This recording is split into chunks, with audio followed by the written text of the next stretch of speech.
As always, don't forget to check the video description down below for the best prices on parts and tools we use in today's project. Today we have this 2005 Honda Element. I'm going to be giving you a really good overview because there's a lot of videos out there that say, hey, you got to take the power steering pump out, and I don't know, I think they make more out of it than it needs to be. So I'm going to try and show you an easier, quicker way. So again, 2005 Honda Element. It's got the 2.4. Let's check it out. Okay, so here is your new alternator. You have a 12mm right here, 12mm right here, 12mm right here, and it sits right down in this hole. And you can see the mounting bolts right there. And first thing, you know, you're always going to disconnect your negative on the battery. Next, your belt. This is your tensioner.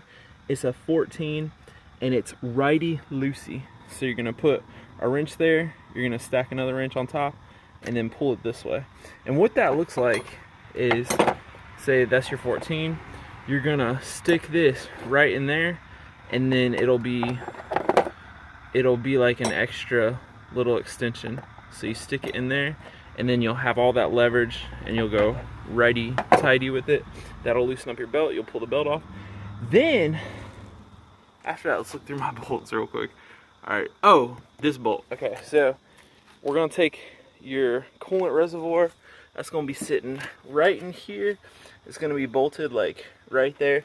You just take the bolt off, and the hose, this little hose right here, you just pull the hose off of that, and then this will be clear.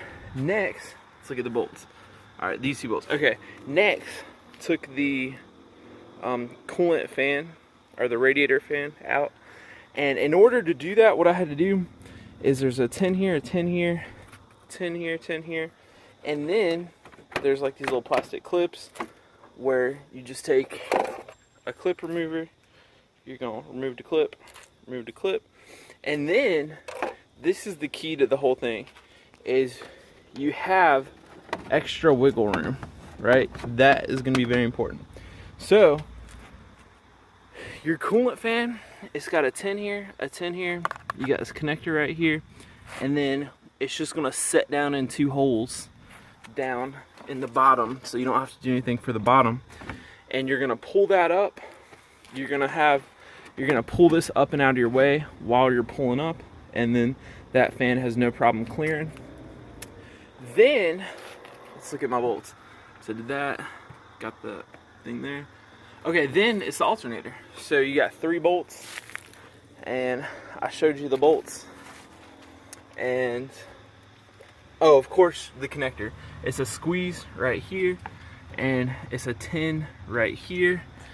And then the alternator is just gonna come right up through here. And I had my friend here, he was pulling on it while I just pulled it right up through here. So I think that's definitely the easiest way to do it, you know, compared to like some of the other videos I saw. So that is it, guys. The installation is the reverse of the removal. Again, this was just an overview video, kind of give you a new technique on how to go about replacing this alternator. So that's it, y'all. Thanks for watching. Hey, and I just wanted to add this. We just got done putting the belt back on. You can see how you got the ratchet on there, right? So that's how you're gonna pull this towards you, like so, right? And okay, that's cool. All right, and I also pulled the power steering. This thing just, you pull it up and it slides out of your way, and that'll give you clearance right here with this hose. And so what we did, taking it off was a whole lot easier than putting it back on. So to put it back on, I set everything up top, and then I went below, and down here I just came right here, and let's see, I just reached behind here and just popped the belt off, and then I set it up top, and then I had my friend, he went ahead and loosened the tension up top.